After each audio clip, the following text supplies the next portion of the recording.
Saint Thomas d'Aquin sur l'Évangile de Jean, chapitre 6, suite.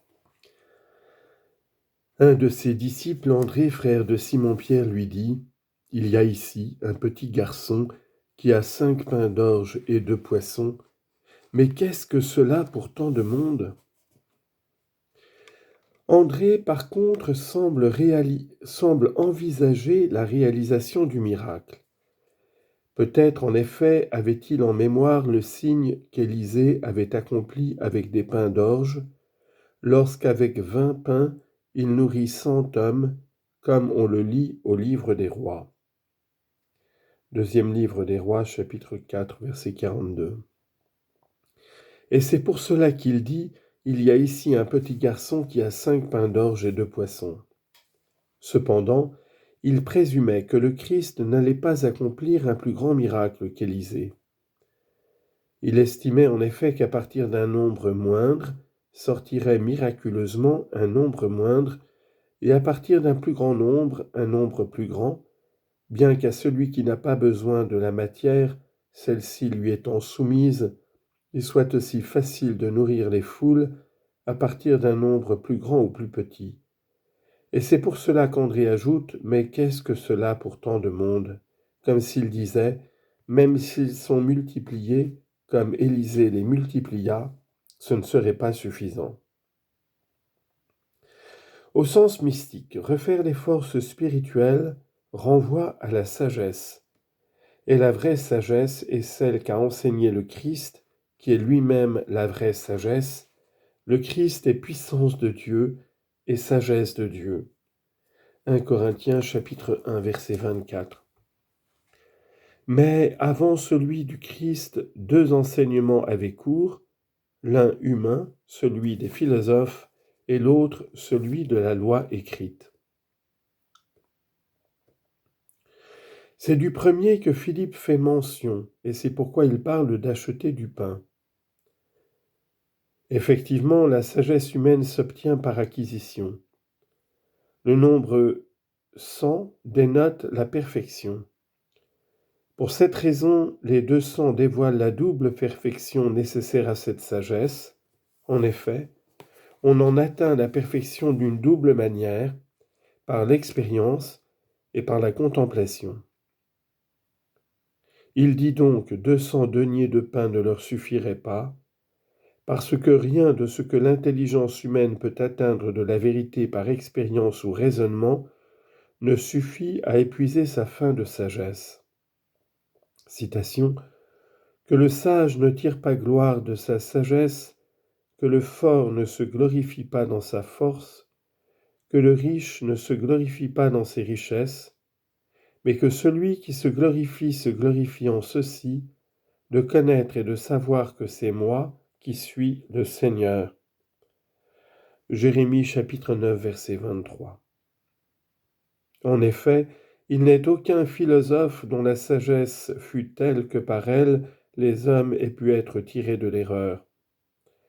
Au contraire, nombreux sont ceux que les philosophes entraînent à errer.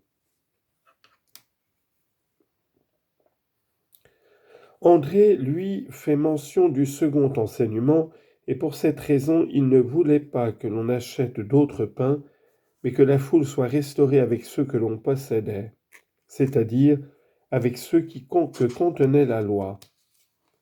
Par là, il était mieux disposé que Philippe, et c'est pourquoi il dit : « Il y a ici un petit garçon qui a 5 pains d'orge. » Cet enfant peut désigner Moïse à cause de l'imperfection du statut de la loi. La loi n'a conduit personne à la perfection. Galates chapitre 4 verset 3. Et le peuple des Juifs qui était asservi aux éléments du monde. Précédemment, Hébreux chapitre 7 verset 19 et ici Galates chapitre 4 verset 3. Cet enfant possède donc 5 pains, c'est-à-dire l'enseignement de la loi, soit parce qu'elle a été renfermée dans les 5 livres de Moïse,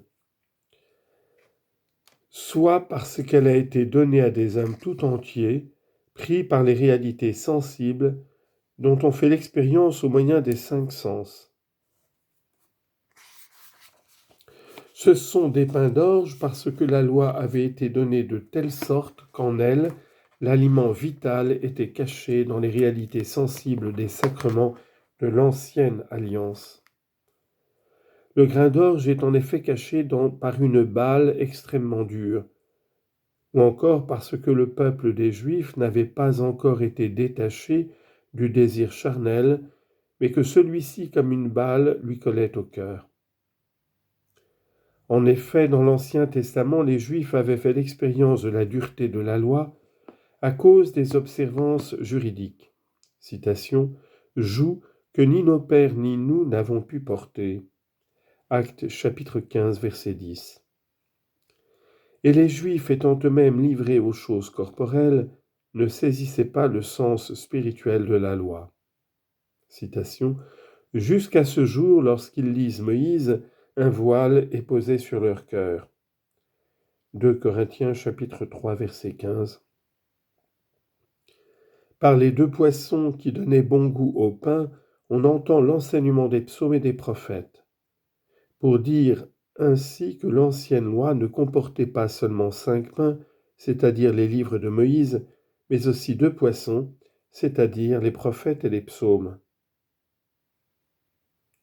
D'où la division tripartite des écrits de l'Ancien Testament. Citation, « Ce qui est écrit de moi dans la loi de Moïse, les prophètes et les psaumes. » Luc chapitre 24, verset 44. Ou bien, les 2 poissons, selon Augustin, signifient 2 autorités, celle du roi et celle du prêtre, par lesquelles ce peuple était gouverné. Ils préfiguraient le Christ qui fut le roi et le prêtre véritable. Mais qu'est-ce que cela pour tant de monde ? Ce triple enseignement, celui des psaumes, des prophètes et de la loi, en effet, n'a pas pu conduire le genre humain à la connaissance parfaite de la vérité.